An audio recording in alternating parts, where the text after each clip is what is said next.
And I just broke down crying, bro.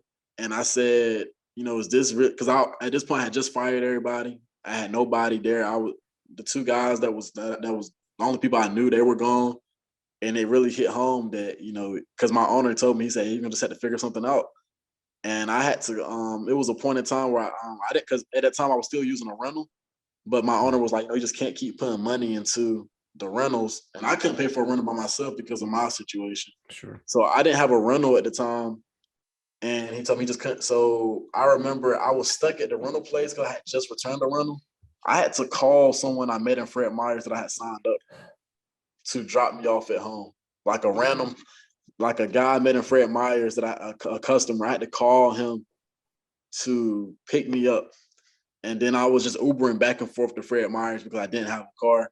And then the person I hired, it's kind of embarrassing, bro, but the person I hired, I was carpooling with him to the office and to Fred Meyer's. And this is the person I hired, bro. Yeah. And I'm telling him that this is a good opportunity.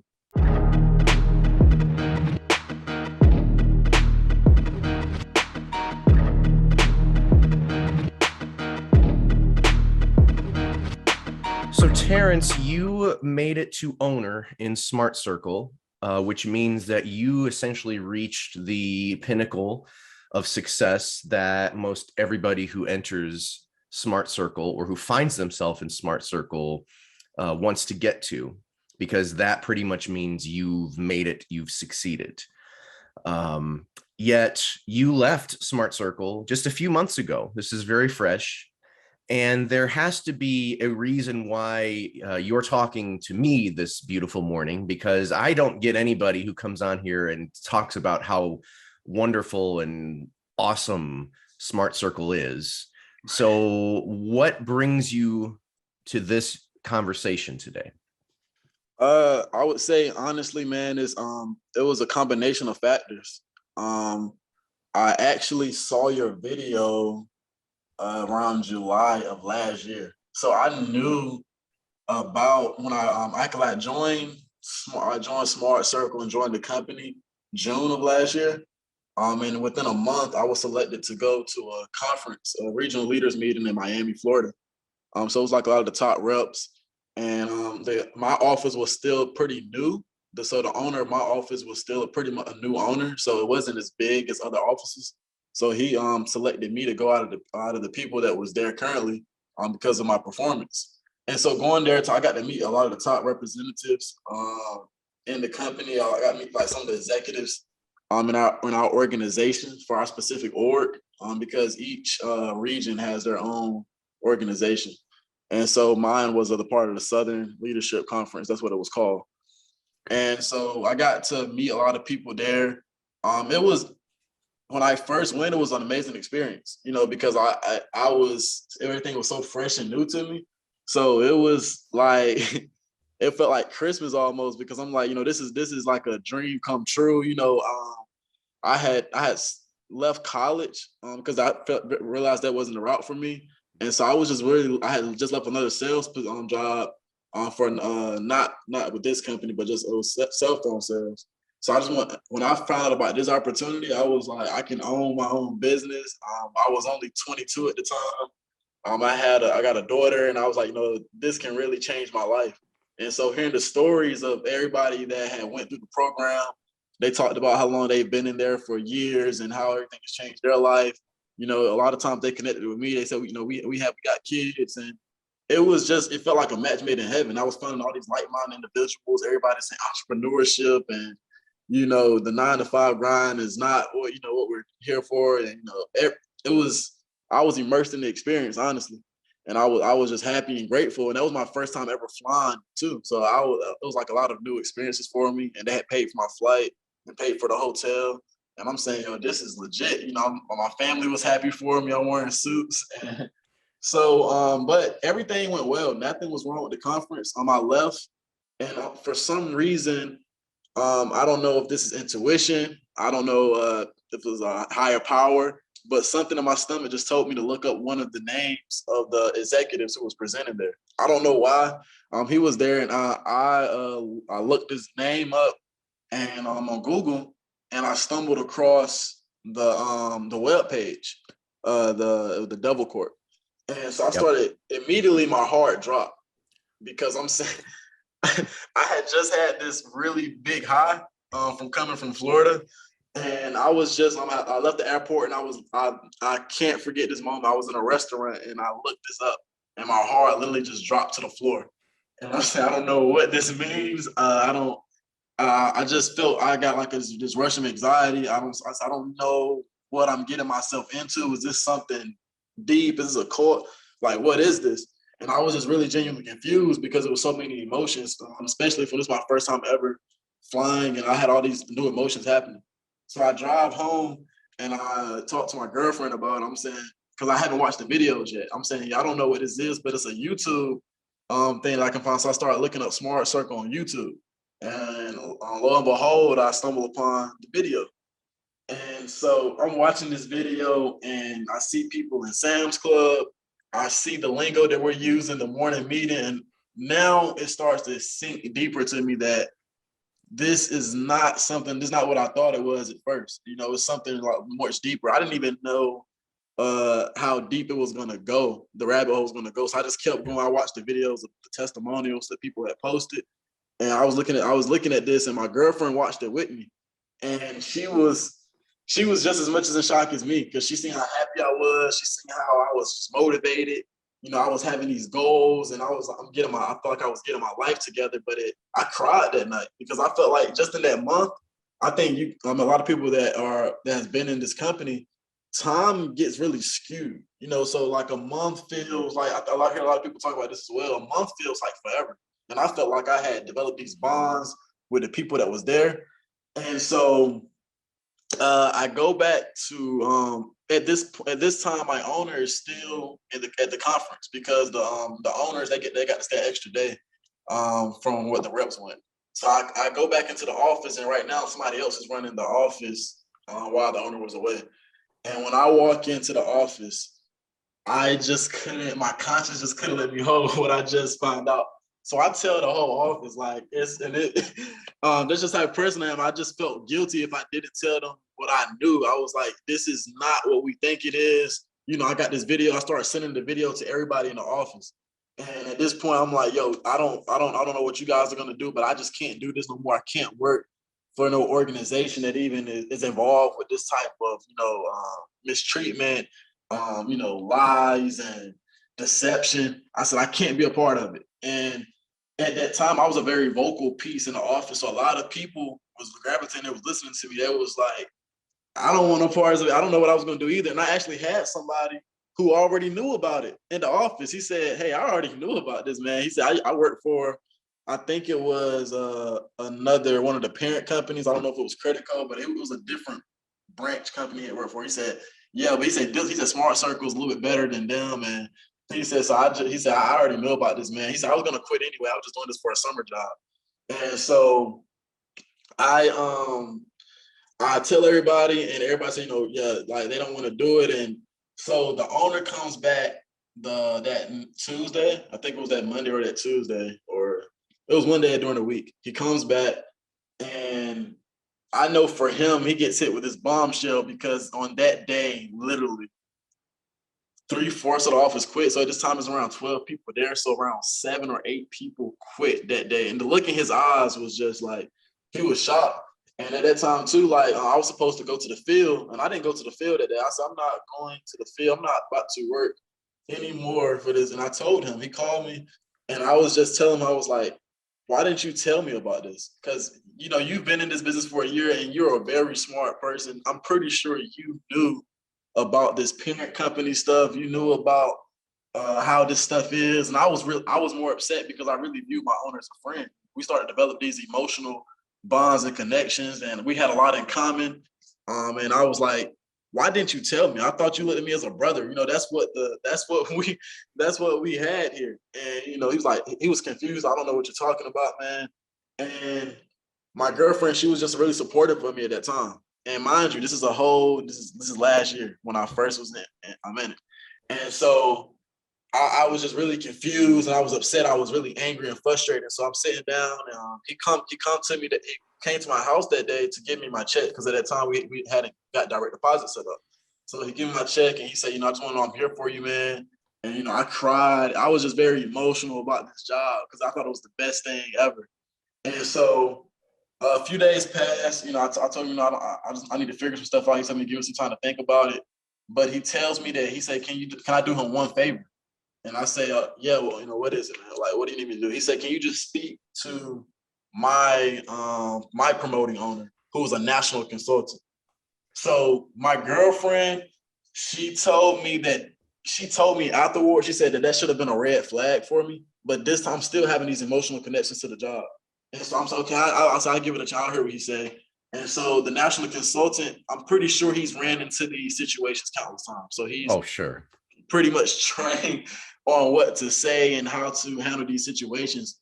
And I'm just telling him how I felt. I said I feel like this is a pyramid scheme. I was just telling him all the evidence I had found in the videos. Mm-hmm. And so I'm pretty sure he's seen it. He said, we've seen people in these videos before. He said, usually these are people who, they were disgruntled, And he said, if you look at McDonald's, reviews, every company in the world has bad reviews. And he starts to compare it to a car dealership. And he starts to say, how in a Subway franchise, that's what he compared it to. He said, you have these franchises. He said, just because the Subway across the street, is bad, doesn't mean the Subway on the other side of town is a good Subway. He said, so sometimes you have these bad offices that have these bad reputation. It makes it look bad for everyone. Had the bad apple spoiled a bunch. And at this time, I'm gonna be honest, I was still gullible and naive because I hadn't really been a business person. I didn't really know much about business. So I'm like, oh yeah, that does make sense. I'm telling my girlfriend, I'm like, maybe I was tripping. These people on YouTube, they don't really know what they're talking about. And I was like, I was making myself believe in this dream again. Mm-hmm. And so I'm like, and plus this is like, these videos are like, at this time it was like 3 or 4 years old. And I was like, this is older videos, they've changed. This is not the same. We had bad offers. My girlfriend was like, okay, I'm going to support you. But she had a bad feeling about this ever since then, and even before, she said, why do you have to go to the morning meeting if you're not going to the field that day on your day off? She was like, why are you guys having these team nights every single week? Why are you guys always around each other? And she just couldn't really grasp that. And I said, you don't understand. And I used to kind of I felt bad now that I'm out because I used to put her down like, you don't get it because you're not trying to own your own business. And I said, you don't get it because you're not trying to be an entrepreneur. These jobs, they don't care about us. And so I want to fast forward a little bit to my time while I'm actually back in this company. So I'm fully committed again. And I'm like, I'm gonna get us a shot. I wanted to see how my experience would be. I didn't want to leave based on the experience I heard from others. So I just wanted to say, let me just give this a chance. And so I give it a chance. I'm doing amazing. Compared to my time in the company, I'm on a high rollers list pretty much every week. I may miss a week here and there, but I was pretty consistent on the high rollers list, and I was making some pretty good money doing what I was doing, and I was selling phones at Sam's Club. So I would get these. We had, I don't know, I know everybody has different lingo for their promotion program. Mine's was you start off as a client rep, corporate trainer, a junior director, assistant director, and then you hit director, which is going to be an owner. Yeah. And so at this time, I was a corporate trainer. I was trying to build my team. So I went through a few teams, had people leave, had people go, and that was just part of the process. And at this point, I'm just giving it my all. And I'm rising up through the ranks. I'm getting to network with different people. And we go to the Raleigh office. We used to visit because my office was located in Greenville, North Carolina. It was pretty new. But the Raleigh office was one of the head hubs because they had one of the biggest national consultants in the country. And so we used to visit his office, and he had an amazing office, and everything was new. So we used to talk to him, and I was just kind of enamored with just everything that was happening in Raleigh. And it was just, that was kind of used to push us and motivate us because we had a smaller office. And so it just showed us the opportunity. Everything was just to look at opportunity, look at what you can become, look at how much money people are making. And so I was I was just, happy to be a part of that. And I used to get recognized and stuff. Y'all used to speak on some of the conference calls we used to have. So I became a junior director. The day I became a junior director, I caught COVID. And it's the parallels between what happens with my time in this business, because every time I'm away from the office for an extended period of time, I start to want to quit. And so I caught COVID-19 and I was out for 2 weeks, because during this time you had to quarantine for 2 weeks. Yep. I'm with my girlfriend, and for some reason, I'm led to watch your videos again. And I just went back and I rewatched the videos again, listened to testimonials. And I actually got a message from someone on LinkedIn of a girl from Atlanta, Georgia, who was in our business, but their model was different. It was for charities. Yeah. And she was just telling me how just atrocious her experience was. She said she would work 40, 50 hours a week and only get paid like $200. And I was like, I don't know how you're doing that, but that is not right, because I was making pretty decent money. It wasn't like I wasn't making pretty good money. But I just couldn't understand why she was still doing that. And me and her had a talk. And once again, I'm talking to my girlfriend, and she was like, this is, you should just leave. Like, and I'm starting to apply for jobs. I'm like, okay, I'm gonna quit this time. I was doing interviews for other jobs. And I'm done this time. I told my girlfriend, I said, okay, I'm really done with this stuff. I get it. I can see clearly now. The veil is lifted. And, I can be free. And so I tell at this time, I'm really close to ownership. So I get a call from my owner at the time, and he tells me, he says, it's a market open in Portland, Oregon for a brand new retailer. This is going to be, and this retailer is called Fred Meyer's, and it's in Portland, Oregon. And I had never heard about this because I'm from the South. And he was saying this is going to be big. So this is going to change our company.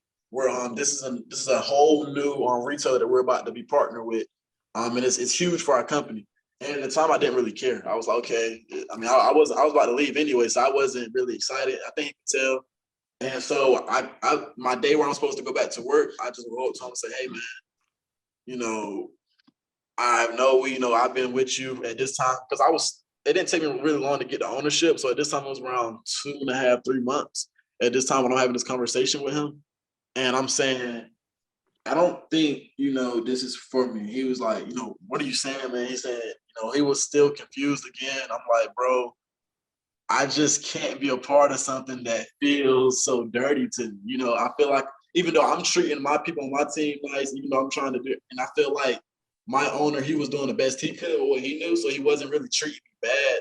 He wasn't mistreating me. He was helping me as good as he can, but I said I still can't stand behind a company that allows certain stuff to happen, because I feel like if this happens, it just taints everything. I want to be a part of something pure. I want to be a part of something that is good. And so, we had this talk, and then again, he tells me to go talk to his promoting owner from Atlanta, Georgia. And I talked to him again, and I talked to one of my friends, and they like, this is a good opportunity for you, man. They're sending you to Portland, Oregon. And my owner say, look, man, if you want to see how real it is, he said, do you want to see my bank account? And I said, okay, sure. He showed me his bank account, and he had some money in there. I'm like, yo, that's a lot of money, man. For me at that time, I'm like, yo, that's a lot of money. And he's like, yeah, man, he said, I'm telling you, when you become an owner, everything changes. I know you're going through the struggle right now, but everything changes when you become an owner. And he said, the opportunity that you have is amazing. He said, look at what you're doing. Long story short, he convinces me again, along with the promoting owner, and they was telling me, you can be good at this. And I'm still a 22-year-old, and I'm still young, still fresh and gullible and naive. And I didn't come from a family that was really business savvy. So a lot of these stuff, I'm just was taking their word for it, because I felt like that they knew more about this than me. I was like, what do I know? I'm just still learning. And so, and I wasn't really doing bad in the business. So I took it, and I became assistant director. And at this time, I'm basically running the whole office right now, because my owner, he could take a trip to visit his family and stuff in Atlanta, because that's where he was from, and he could trust me to run the office. So I'm doing interviews, I'm running the morning meetings, I'm making sure everything is, I'm doing what an owner really does. And I'm looking behind the scenes at payroll. I'm not doing payroll yet, but I'm looking at payroll and see how that works. I'm looking at the DD reports to see how everything, I really feel like I was a part of something really special. Yeah. And so I'm an assistant director. And during this whole time, I would say between junior director and assistant director, when I decided to stay back, it really caused a big rift within my personal relationship because I was already spending a lot of time away from my family, my daughter and my girlfriend. But at this time, we really are rocky because I literally don't have time for her because I lived an hour away from my office, but I was so committed to being the best. I was the first one at the office every day because I'm a natural competitor. I played sports. And I told him, I said, look, I'm going to be the first one in the office every day. So I would wake up around 5 in the morning and I would leave here around 6 to get to the office at 7 because everybody else didn't get there till around 7:30. And I was like, I'm just want to be the best. And so from 5 o'clock from 6 o'clock in the morning when I left, I didn't get back home some nights around 9 or 10 o'clock, especially if it was a team night. Yeah. And we worked to 7. But if you're with a customer, you can be in there to about 7:30 in Sam's Club. Yeah. And so my girlfriend didn't know me. She like to this day, she still tells me, she said, I don't know who you were when you were in that business, but that was not the Terrence. And she calls me T. She's like, that was not the T that I knew. But I was so entranced in that, I didn't know I was treating her any type of way. She said there would be times where I would ignore her to hop on a call with people from the job. I would come in the house still on the phone with my owner because we get breakdown calls. And she said, literally, your whole life revolved around business. And it got to the point where I told her, I said, a relationship is just like a business. Oh, man. And she said she was so confused. She said at that point, she realized she thought she had lost me because she said, how would you compare our intimate relationship to a business? And that was something I heard my owner tell me because I would vent to him about this. And he would say, she don't understand, you're just going through the struggle. My girlfriend was the same way. He had a daughter too. And so we connected on like a lot of things. And I would go to him for advice. And he became my therapist in a way, but still my business partner trying to help me get this going. So fast forward, I was doing a lot of road trips on my way to get some promoted to Portland, Oregon, because they wanted to get me familiar with being able to travel and being at New Market. So I went to Savannah, Georgia to help an office down there. I went to Seattle, Washington to see what they was doing in Fred Meyer's because Seattle had already had some people in the stores, but we were now taking an initiative as a whole company to really put money into Fred Meyer's. And so I'm going there meeting people in Seattle, Washington. And I'm also I went to Portland, Oregon to look at the stores that I was going to be in. And I took a team with me of a couple guys that was there with me too. And so at this point, this is about 3 weeks before I'm actually slated to move to Portland, Oregon. So mind you, a month before I left, I wasn't home with my family. I was traveling on the road. And even when I came back, I didn't have any days off. I was going straight back to the store, straight back to morning meetings. So my girlfriend said that she didn't even really spend any time with me at all before I even got to leave. My family didn't either. And so I was slated to leave on Thanksgiving, actually. And so I was gone from my family. But I was still like, I thought this was like, I had to put in some time now so I can have the rewards later. So that was what I had in my head. I was like, I'm going to struggle right now as a 22-year-old, but hey, when I'm 25, 26, and I'm sitting on 6-figure salary and I'm making all this money, will it really matter? And I was never a money motivated person, but they motivated me by saying what I could do with the money. They was like, look at what money could do for you. You can still do your dreams of, making movies and acting and writing your poetry, and look what you can do for your daughter. Look what you can do for your family. That's what motivated me. They tapped into that part of me that wasn't money motivated, but I knew that money could get me what I wanted. And that was how my owner always structured. He used to say, well, I'm not a money motivated person either, but I know what this opportunity can do for me and what it can provide. How he always said how we could help people. And he knew how I wanted to help people. And so at this time, I've been in the business about 3.5, 4 months, and I'm about to get promoted out. We had this big promotion party for me, and I leave North Carolina on Thanksgiving. So I didn't even get to spend Thanksgiving with my family because they said we need someone there for Black Friday so we can catch everybody on the sales. So that night when we went to stay at our apartment, it was me and two other guys that came with me. We didn't have nothing to sleep on that night. So that night I stayed, my first night in Oregon, I slept with some coats. I had one of my coats under me as a pillow. I had another coat, and that's what my other guys in my we had a 3-bedroom apartment. That's what they did in their rooms too. And we didn't have no sleeping bags. And we had to pay $80 to Uber from the airport to our apartment complex because we had to get our car. We had to get one of the guys' cars shipped. So only one of us was going to have a car when we went to Oregon because they said, we would have saved some money, and then we'll bring the other cars up there as they go. And so we thought we had this whole thing planned out. That's what we was listening to the people who was telling us this, the executives and the owners. And they was like, you got to go through these little struggle patches here and there. It's going to be dark. The first month is going to be the most challenging month as an owner. But after that, everything is going to take off for you. And so it's going to get really rocky as I go along. The story is going to get a little bit like worse because everything was in my name. The lease was in my name. The electricity was in my name. Everything was in my name. And this becomes a vital part later on in the story. On top of that, the people I came down here, the two people I came down here with, it was a very fast move because we found out we was going to Oregon maybe a month and a half, and then we had to find a place to stay, and everything was just happening so quick. So we had loose ends at home. We had bills from back home in North Carolina, but we didn't really have nothing set in place. They just told us, hey, we'll take care of it. We'll help you with this. We'll help you with this. And so we get to Oregon. At this time we're having to Uber to the stores. At this point because we didn't have and then we got a rental. We ended up getting a rental like the second day. And then after that, one of my guys actually ended up getting his car shipped here. So we was just all on one car driving, just working. Every single day was working. I had to get an office out there. My promoting owner paid for my first month expenses. So my business expenses, my office, my rent, everything they paid for the first month. And so I am thankful and grateful that he did do that for me. And he never really treated me bad, my owner, and I never really got bad treatment from him. But it was some stuff that was told that wasn't true. And I started to realize I was getting manipulated. I was basically a pawn in the game after I left the business as well. Mm-hmm. And so, but during that time, I didn't see anything that would say that he was a bad person per se to me. So I'm in this apartment, bro, and one of my guys has to go back home.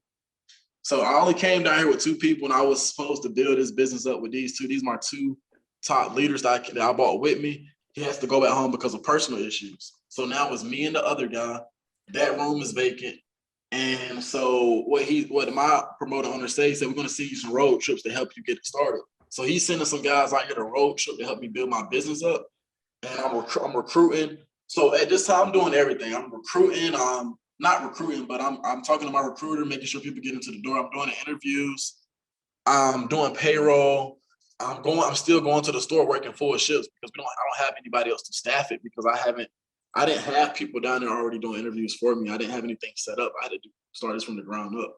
So I ended up getting a couple people to work for me in my business. It was called Modern Vision. That was the name of my company in Portland, Oregon. And I had some people work for me. Some people did good, but that market was a new market. So the perception I thought I was getting into was not what I was really getting into because it wasn't as lucrative as they was trying to say. We were getting paid more per line because it was a new agreement that we had with this company. But it was tough because this is a supermarket and this is like a grocery store type vibe. So people are in and out. And it's not like a Sam's Club where people come there to spend more time in that store. They're trying to get in and out. And so it's very fast paced. And I'm even struggling. And I was one of the people who really did good in Sam's Club, but I'm struggling at this point. So I felt bad for my people I was hiring because I had to push them because I needed them in a way to keep my business afloat. If I didn't want to just keep hustling and bustling for 10, 12, 13, 14 hours a day. And I would just come home and just go to sleep. And so at this time I'm already kind of getting down, but you know, my owner, he actually comes out there and visits me, you know, that we kind of like get everything settled. We do some interviews, but everything hits the fan. I would say I started my business on Thanksgiving. I went through December. I would say everything really started to hit the fan around the end of January. So it was really pretty quick. Everything started to hit around January, February, early February, because I'm not really making the money that I need to be making at this point. I'm making less money as an owner than I was making as a rep because I'm having to pay business expenses now. I'm having to pay for my office. I'm having to pay employees as well because I couldn't I couldn't not pay them. So I would pay them, and I still have the copies of what I paid myself for my pay stubs. I would pay myself $200, $300, $100 because I couldn't live with the fact of them, my employees working for me and they're not getting paid. So I had to pay them, and I was asking my dad for money at this point. My dad was sending me money to keep me afloat, and I'm like, man. But the whole time, this was just like, this is just part of the early start of a business. Every business starts off tough. So I'm listening to the stories of not only the people in this company, but other successful entrepreneurs. Like everybody goes through a struggle. Nothing is given easy, and that's the mindset I had at that time. And at this time, we're still sleeping on sleeping bags, and blow up beds and stuff. And I had to fire the other guy who came down here with. So to put stuff in perspective, everything is still in my name. We were splitting the rent. Now he's had to fire him because he wasn't working.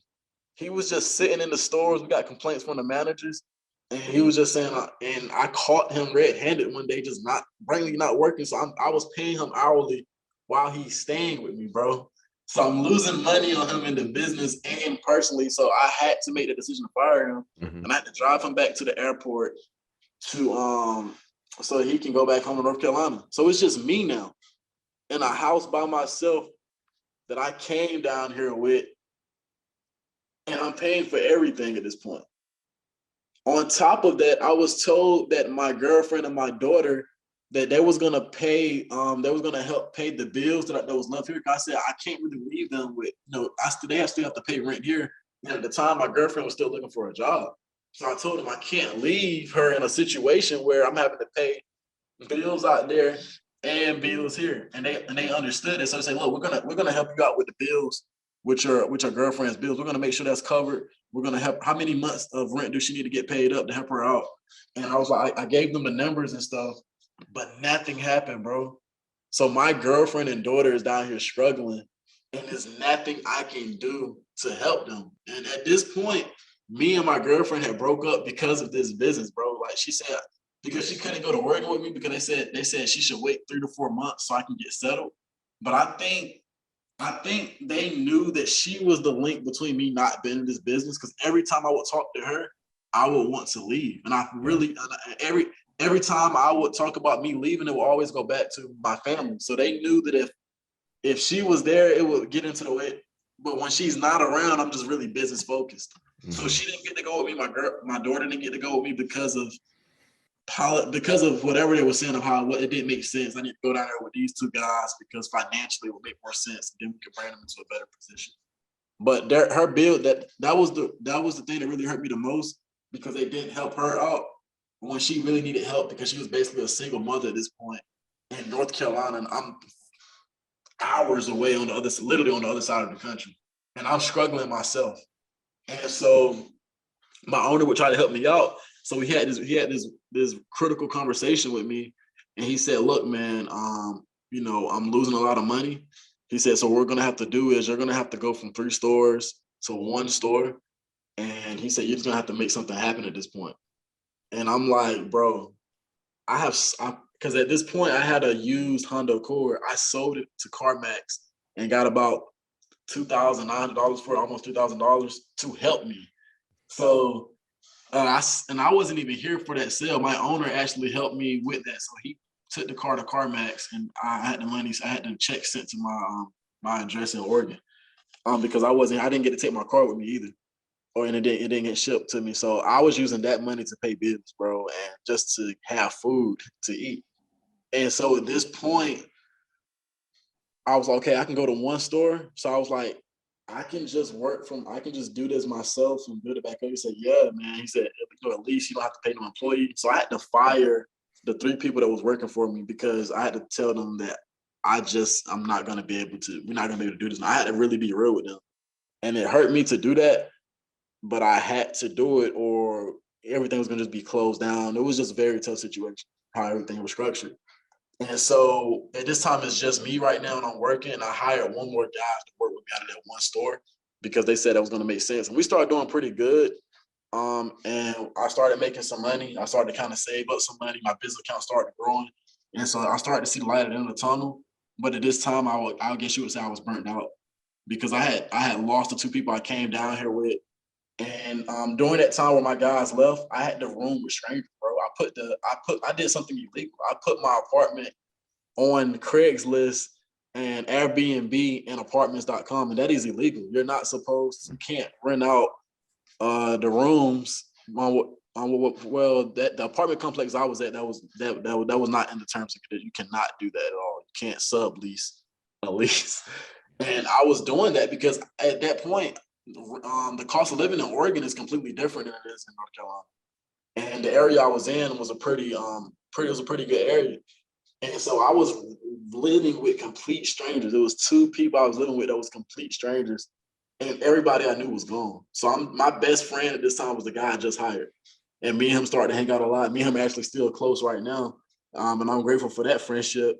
But me and him was working together for about a month now, and I called up my owner and I said, "Look, man, I just can't do this anymore." I was just really honest with him. I said, I can't, I said a lot. This is just not what I thought it was. And I was just depressed because I really had worked for something. I lost my family in a way. Me and my girlfriend are back together now, but at the time I thought I had lost my relationship with my girlfriend. I could only talk to my daughter on FaceTime. I haven't seen her since November. I haven't seen nobody in my family since November in person. And a lot of stuff that was promised just wasn't happening. I wasn't able to go see my girlfriend within 2 months on a flight and then be able to come back to Oregon. That didn't happen. My girlfriend's bills and my family's bills wasn't paid for some months until I actually got ahead. That didn't happen. And after I got out, I was actually told by somebody who actually still works for the office, but me and him are still close friends. He told me that he was upset because he was actually the one who went down there with me to Oregon, but he came back on trying to start working for this office again. And he told me that he had a talk with our owner, and he said the owner was like, they wanted to send him to Oregon, but he was like, I never go to Oregon. That market is, he said some explicit language, but he said that market is just said that market was horrible. So basically, he knowingly sent me to a market that wasn't good. So this time I'm like, what was this, bro? I put my life on the line for this business. And it just wasn't what I was seeing. And down there in Oregon, I met some other owners who was going through some even worse stuff. They was getting money stolen from them by their owner. And it was horror stories. And that was part of the reason I left too, because I was in the area where it was another owner, but he was in a different part of Oregon. But he was because it's like a lot of Fred Meyers in those places. And so I was hurt, because I gave this business literally my all, bro. In the time I was here, I wasn't there like longer than some other people, like 2 and 3 years. But the time I put in was a lot of time because I devoted everything to this business. Like I became a different person.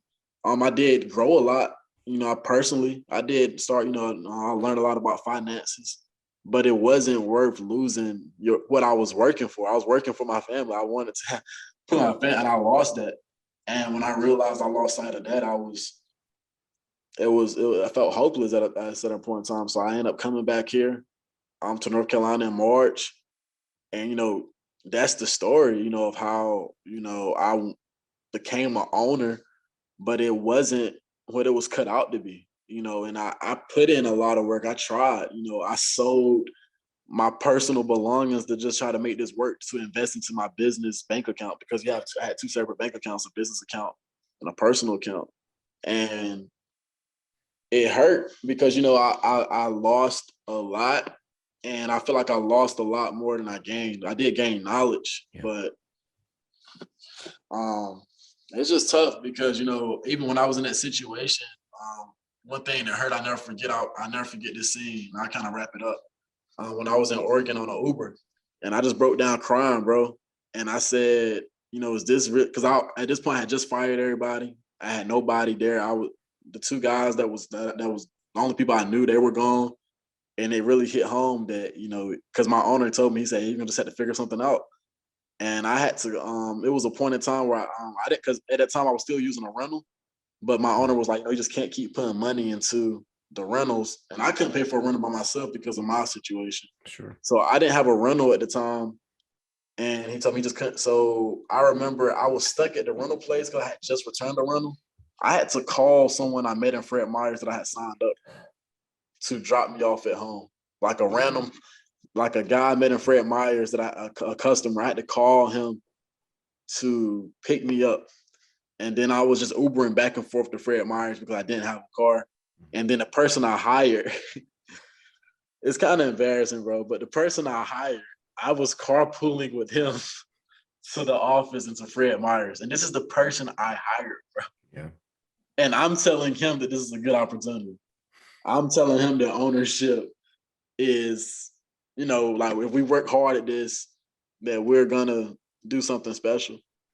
And at the end of the day, it just wasn't, what it was cut out to be. And man, it was really tough. It was a very dark time for me. And a lot of stuff just wasn't aligned. And I wish I would have just listened to the videos I seen. And if I could say anything to anybody that will see this interview, or to you, I would just to tell other people, it was just that if you feel like something isn't right, just follow that. Follow that from the beginning. Like, don't do like me and just allow them to talk you into this. Don't allow, because at the end of the day, I don't talk to anybody from their job besides one person. I don't talk to my owner anymore. So these emotional connections that you are building with these people, realize is built on business. It is built, at the end of the day, if you're not making them money, nobody is your friend, bro. When you're making money, you're on the top of the world. Like, it's because it's business, and they tell you that it's business. So remember that it's business. When you're making your decisions in this business, if you're going to be in this, make business decisions. Don't make personal, emotional decisions, because at the end of the day, you're going to get the short end of the stick. These people already are set, especially the people who's been here for years. They already have the system in line. You don't. You're trying to get a system in line. You're trying to get people on your team. You're trying to get a office. And I, a lot of my girlfriend told me, she said, I was manipulated. I didn't want to believe that either. I was like, how could I get manipulated? I'm too smart to get manipulated by these people. But anybody can be manipulated, bro. When you're emotionally invested into something, when you have all these notebooks full Yeah. of, morning meeting notes, and when you're running morning meetings, and it feels good to be a leader. It feels Yeah, it good to does. feel like you're valued. Yep. And that's what this business is about. Preying on that emotional void that is filled by making some money, being successful, and being looked at like you were this big shot. But in the grand scheme of things, once you leave this company, they look at you as like just nothing, Yeah. and they don't check in on you to make sure you're still good, or how your family. They only care when it's beneficial to them. So that's the only advice I would give, is just like, if you're listening to this, I mean, you already pretty much know what I'm saying. And this may be the I guess the sign that you need. And if you decide to stay with the company, I mean, you make the most of it. I hope your experience goes different from mine, and I hope you make better decisions. That's all I would say. So Um, wow. Yeah, that just sounds like the quintessential Smart Circle horror story. That and the emotional manipulation that you talked about is so real, because like you said, every time that you talked to your owner about leaving, he knew exactly what to do, and that was to get you to talk to somebody more successful, the national consultant Adam, Right. to get you back bought in, right? And he was able to do that both times. He knew that, okay, I got to show this guy someone who is in that top 0.001% of Smart Circle employees who has stepped on and scammed God knows how many people to get to where he is, Right. just so I can keep this guy in the business, and maybe I can promote him out and he'll be my outside deal. But yeah, you talk so much about those manipulation tactics, especially with the personal relationships.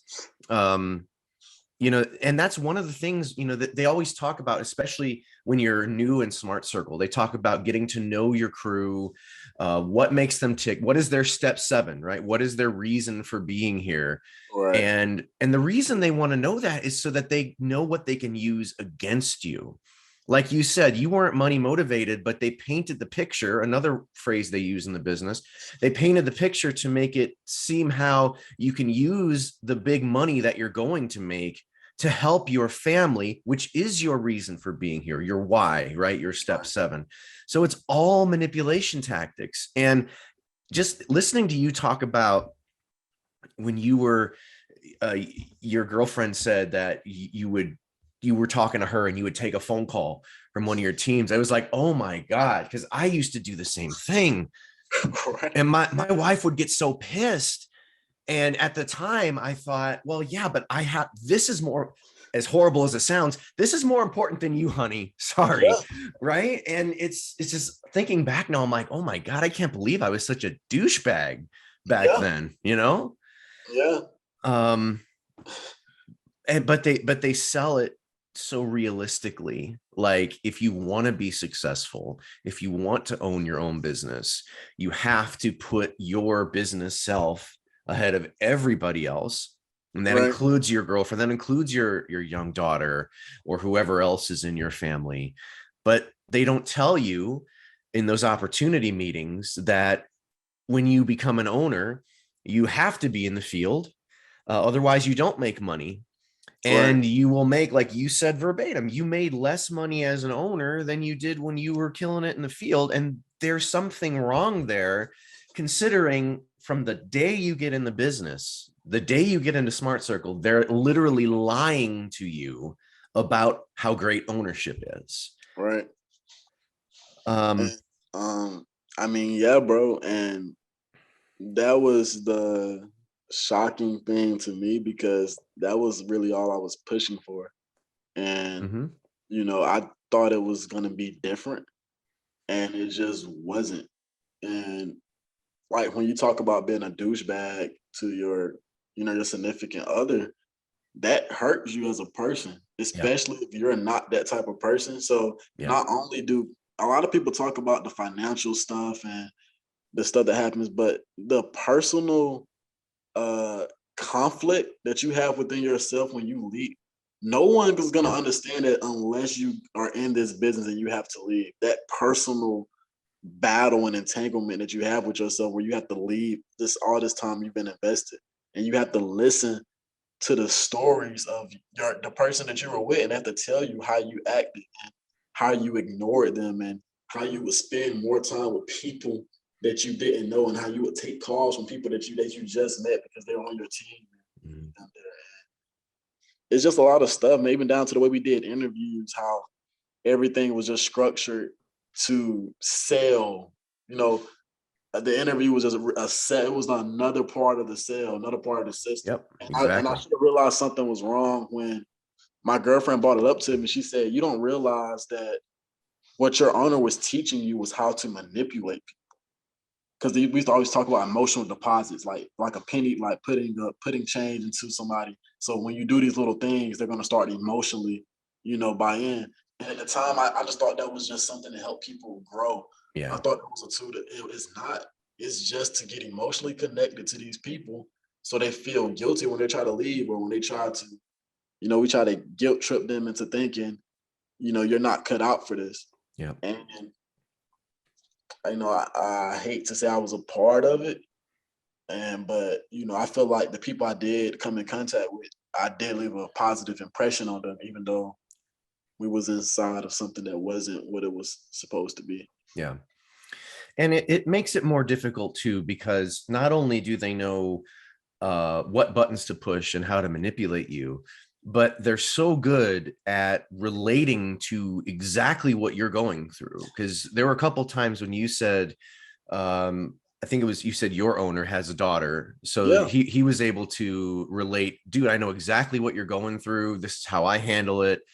My owner, he essentially was engaged for a long time, then he got married. I was already married, so that's something we had in common too, was when I would talk about relational issues, this is how he handled it. And he had Right. kids too, so he was like, so I have this extra responsibility. So that added an air of credibility to it too, where I'm like, okay, well, if this guy can do it, then I should be able to do it as well.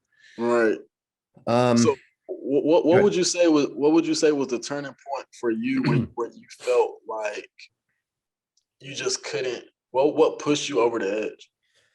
I was just burnt out, mentally especially, but physically also. Like, I just couldn't. My sales were slumping. I really was just showing up every day to collect my minimum wage paycheck. I was still going to the stores and still doing the shows and the product demos, but my sale numbers were horrible. And essentially, he was going to give me the bottom line conversation and say, well, let's see, you have like a week to fix this or otherwise you're fired. But before, he kind of gave me an out before he even said that. He said, well, maybe this just isn't for you.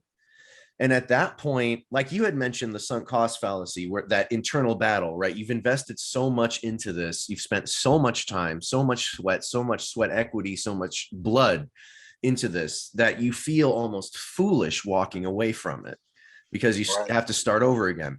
At that point, though, I was just so far gone. I was just like, you know what? Yeah, you're right. It's not for me. And upon leaving, I actually felt relief. It wasn't this fear of, okay, now I got to get a job. Now I got to figure out, I got to start all over again. It was Right. more kind of like, no, I'm done. I'm fine. I know I can get a job. I don't care if I have to go back to working at Kohl's. I can get a job and it'll be much better than what I'm in now. Right. And that's what happened. And I can resonate with that because it was a relief. It was like a genuinely, it was a weight lifted off. I was so happy to get on the plane back to North Carolina, bro, Yeah. to breathe. I felt like I could breathe again. I felt like I had been holding my breath through this whole process. And it just made me just realize, like, I started to question, like, what is happiness, bro? Because I Yeah. thought I would be happy at these points, but it was a facade. Yeah, it was. When you have to basically maintain this mask that everything is okay when everything is falling apart, when I was Yeah. losing money. And so Yeah. I And learned that. and really everything's a facade in Smart Circle, because like you said, you always have to be positive. You always have to act like everything's fine. Like you said, you had to ask the guy that you hired to drive you, even though as owners, you're supposed to be suited and booted all the time. You're supposed to have the nicest car, the nicest watch, the nicest everything. But so many people I've talked to say, well, my owner has a car that's 20 years old and is falling apart, or my owner has a 2-bedroom apartment and he lives with 4 other people. Right. And there's none of those markers of real success. You can make it look like you're successful very easily. You can Right. go to a secondhand store and buy a nice looking watch for a couple bucks, but you're just lying to yourself. But it's Right. so easy to lie to yourself, because from the day you enter into a Smart Circle office, you are taught to lie to yourself and to Yep. lie to everybody else. Um, so your situation is a little unique because you kind of knew what this was and you tried to get out a couple times, but you were brought back in. And I Yeah. know you're not the only person that's done that, but um like this might be more of a vanity question, but what could I have done in the videos differently to have convinced you to leave and not have you come back a couple more times? Oh man. I would I would say honestly, man,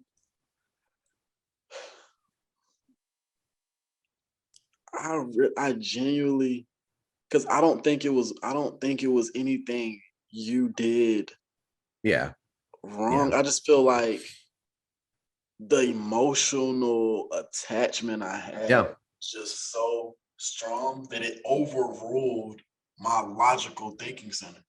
Yeah. Like I feel like logically, even though I knew, I feel like no, I feel like I'm not gonna say this was as an extreme as an abusive relationship, but I think a person who is being manipulated or abused, they know that something is not right about being hurt by the person you love, and the people around them are saying that person is hurting you, but they still choose to go back and stay because it's something there emotionally that anchors them into that place of the good times or the good memories or that maybe this is going to be better. Yeah. So I believe that was what um that is what kept me in that, Hmm. because the way you have everything structured from the video about Smart Circle that exposes everything to these interviews where we get to see personal commentary, we get to see these intimate conversations. That is really all that you could do to provide. I don't know. I don't know anything else you could do besides getting a camera doing hidden camera stuff. I think that's going to be legal issues with that, or doing like a full on documentary where you're going into these offices or you're Yeah. listening to these interviews. But I even know of some recordings that you have Hmm. of people having conversations with owners online and having these interviews and stuff. So I don't know, man. I just feel like it's and I feel like that those emotional connections because everybody there is like seems like a family. So Yeah. Yeah. And I would agree. And it's easy to see that when one thinks or when one reacts emotionally, they're not thinking logically. I mean, right, we can look at larger. We don't have to look at it at an individual level. We can look at it as at a societal level. Is when right, emotions are running high, people are not acting logically. very true. And Smart Circle, Sidcore, Credico, they've done a great job of injecting that emotional attachment into every person and their connection to the business. And you're not the first person to liken this to an abusive, toxic relationship. I've had other interviewees do the same thing. And that same emotional attachment and emotional manipulation that is found in those horrible types of relationships is here in Smart Circle. It might not Right, be the exact same type of abuse, but anytime someone's being emotionally manipulated to do things, say things that they may not necessarily want to do or do if they're thinking logically, or even against their own best interests, because I honestly don't see, and they justify everything wonderfully, but I don't see how being separated from your family, physically separated and mentally, emotionally separated from your family and your support system, having to sleep on a floor with coats for weeks at a time, that's not normal. right, And of course, they make it so that, oh, this isn't your normal opportunity. The only reason that we are better than everybody and we can get so far ahead of everybody who's working at McDonald's and Subway and all these losers is that we're willing to do things that are not normal. So they frame it as, oh, you're going to go, like you said, you're going to go through these dark periods. You're going to go through these horrible times, but really the whole thing is a horrible time. And they're just justifying when you do have that intuition of, am I really sleeping on a floor in a pile of coats and this is supposed to be normal? right. It's not normal. Yeah, it's not, and it's that night I had to sleep on that was bad, and then I was happy when I got an upgrade to get an air mattress and being able to sleep on an air mattress, and so I was happy to just have a real bed to sleep on, Mm-hmm. that was comfortable, versus the air mattress. And it was, I would say, a lot of it, and they always love to point out success stories of Yeah. these hyper successful people who went through worse stuff. They'll try to compare what Elon Musk went through or what they had to go through. And their experience was, the national consultants would talk about how they was living in hotel rooms and stuff together, and how worse. It's kind of like, you shouldn't be complaining because, it could be worse. Right. And so I would say one thing that kept me in it too was because nobody blatantly really treated me bad. Mm-hmm. So the national consultants I talked about and my owner, they never really treated me bad. They never mistreated me. They never blatantly what I would look at as like a manipulation technique. But once you're on the outside looking in, you kind of see how you were a piece just being moved around, and you start to see some lies. That's when I kind of got to see it from an objective point of view. So that's what was really the hard thing. And like you just talked about, they injected into everybody there. So when you go to these meetings, it's all energy. It's all we used to have these little chants we used to do. And then you're having these team nights. You spend more time with these people than you do your personal family and friends because you're working with these people. You're going to team nights. You're having a morning meeting. And even after the morning meeting, people used to stay back in the office just to talk till we had to go to the field. And after you leave the field, you have a breakdown call with your leader and with your team. So if you look at your day, you're spending upwards of 14 hours, maybe 15 sometimes, with other people, and you come home and sleep for maybe 6, 7, 8 hours, how many you sleep. What other time are you doing besides trying to have your lunch break to go get some food? Yeah. You're spending an outrageous amount of time on top of this, bro, on the days where you have these little conference calls on a Tuesday. And then on a Saturday, you have a video call because we don't go to the office. So we have a video call or we call in on the phone to have another morning meeting on Saturday before we go to Sam. The only day you don't have any type of meeting goes on Sunday. And even then you're still going to the store and having a breakdown call with whoever you're having to. So it's just like that becomes your world. And that is not realistic.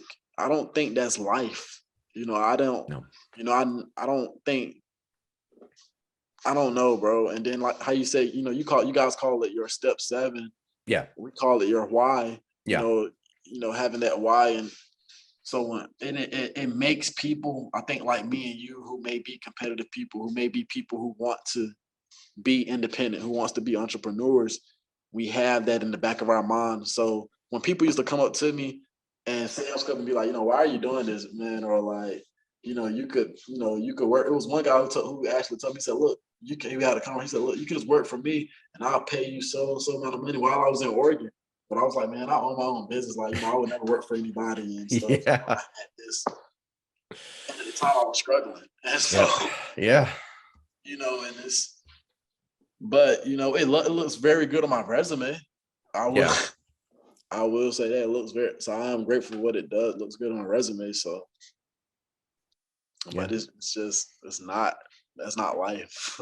No, and the thing is that any legitimate job or opportunity, that love bombing, that excess emotional attachment, it's not going to be there. And Right. they're going to make sure. And it doesn't matter if you're working for a Fortune 500 company, or if you're working as a sales rep at a department store, or if you're working as a cashier at a fast food restaurant. Your employer is going to make sure you have that work-life balance. They're not going to force you to they're going to pay for all your road trips, and B, they're not going to make you stay on the floor with no bedding. It might be a bad hotel, but at least it's a hotel. Right. Third, they're going to make sure that you're not spending more than 40, maybe 45 hours a week at work. They're not going to require you to recruit people, which is exactly what Smart Circle does. They're not going to require you to do any type of work outside of work hours, sometimes 8, 10, 12 hours a week, and not get paid a dime for it. And it's especially unfortunate because of who they target. Like, you're a young guy, 22 years old. People younger than you have been caught in this, 18, 19-year-olds who have zero to very little work experience, and they're being sold this unrealistic opportunity, but they have nothing to hold it up against. So they're thinking, well, this must be what the working world is like. Right. But it's not. It's not at all what the working world is like. And there are so many real opportunities out there. Right. And you're not going to be 22 years old. You're not going to be a successful business owner at 22 years old. There might be one in a million who, in different cultural times in our country can reach that, but it's not realistic. But they sell everything that is unrealistic as being realistic. And then we have this problem of, well, what's real and what's not. And in Smart Circle, it's very difficult to tell what's reality from just lies, because they sell it so well. And people start to become numbers, bro. And that's one thing I did want to touch on too, is the fact of the recruitment process. Yeah. I just feel like if you can sell and if you can learn the back end of the business, then you should be able to just run it, and hire who you want to hire. But the team building aspect, that is very pyramid scheme like. And the way they line it up is you have to build a team so you know how to manage people. Mm-hmm. You have to do these things so you can learn how to manage people. But when you just look at it, that's what it becomes. Yeah. And at the end of the day, if the recruitment stops, the business does not run. This business is built on new people, and they always compare it to, well, Walmart has to get people to come work for them every day. But Walmart doesn't tell us that their employee that they have to build a team to move up to become this or to become this. And you have to do that if you want to become an owner. You literally have to build a team of people. Mm-hmm. You're not going to become an owner unless you have built a team of people and they meet certain levels and they recruit certain people. Because your team has to be able to, for you to, especially when you have to become an owner. So that was something that should have been a red flag for me as well, because that isn't a normal thing in business. But they know, like you just said, they know how to frame it. Yeah. That this is a business model that's built on growth. So of course we're going to have a little bit more growth than other people, but it just becomes a body game, becomes a numbers game. I remember one time I was on an owner's call and they literally broke down how many people that you have to hire and have on your team and to get to national consultant. They did this whole breakdown of the people, the interviews and everything, of mathematically of how many would you have to get to reach. And then they broke it down to, people are going to quit. People are going to do this. People are going to do this. And it really became just, if I can just get this many people to do this, then I can become that too. Yeah. Versus if I can put in X, Y, and Z and come up with an idea that can make me money, or come up with a business plan that can make me money, then it's a whole different thing, because I don't have to rely on the backs of other people coming in unknowingly. And that's the thing that I think gets me too. But but that's what people want to do. That's just their preference. I don't want to just be a part of it. Yeah, and you said it, you're absolutely right. You rely on making money off the backs of other people. Right. And yeah, no legitimate business is going to lay its success on how many people you can recruit. Right. The only businesses that do rely on recruitment are multi-level marketing schemes, which is exactly what this is. And I know that in their Smart Circle propaganda video, they come up with some BS reason about why this isn't a pyramid scheme. This isn't an MLM. Yes, it is. It might not legally be a pyramid scheme, but legal doesn't mean anything. And MLM, yes, Smart Circle definitely is an MLM. Sidcore is an MLM. Credico is an MLM. You follow the exact same business model, and your business relies on recruiting. If you take recruiting away, you have no business. That's what an MLM is. So for them to say they're not an MLM, they're just lying. They're literally just BSing again, because that is all the proof you need that they're an MLM. That's it.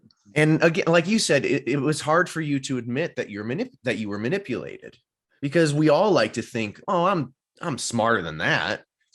You know, that doesn't mean anything. I mean, I already had my master's degree at the time I got sucked into this, so it doesn't matter. I've Wow. known people with PhDs who get sucked into this. It doesn't matter how intelligent you are. Like you said, everybody can get sucked into it. And but there is that pride, right? It's like, no, I'm above that. I know that this isn't a scam. When, yeah, it doesn't make much of a difference. I will say, I did have some good times in there where I met some good people and I Mm-hmm. made some connections and I made some money. But I will always stand on this. It was not worth what I almost lost, for good, which would have been my family. Mm-hmm. And it was not worth the lies and the manipulation and what I had to go through when I was in Portland, Oregon, because my experience as an owner was the worst experience in the business I had, and everything else was pretty much easy going. It wasn't.